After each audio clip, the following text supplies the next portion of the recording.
భారతదేశ సంస్కృతి సంప్రదాయాల మీద నిర్లక్ష్యమా, లేదా పవన్ కళ్యాణ్ మీదన కోపమా, లేదా పవన్ కళ్యాణ్కి హైప్ ఇవ్వకూడదు అనుకున్నారా, లేదా సనాతన ధర్మ పరిరక్షణకి సంబంధించినటువంటి కీలకమైనటువంటి అడుగుని ప్రజలకు తెలియజేయకూడదు అనుకున్నారా? బ్యానర్ హెడ్డింగ్ పెట్టాలన్నటువంటి వార్త లోపలికి వెళ్ళిపోయింది.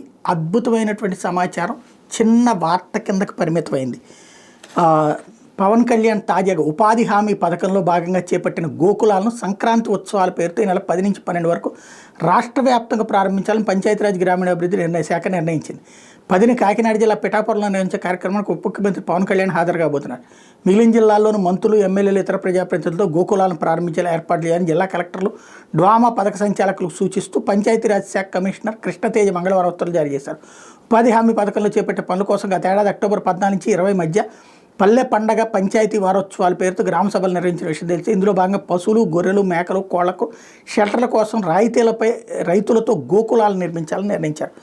అద్భుతమైనటువంటి జంతువులకు సంబంధించినటువంటి ఒక చక్కటి ప్రదేశం అక్కడికక్కడ ఏర్పాటు చేయడం అన్నటువంటిది ఇంత పెద్ద వార్త. ఇది వాస్తవంగా అద్భుతమైనటువంటి అంశాన్ని ఎందుకు డౌన్ ప్లే చేశారో తెలియలే.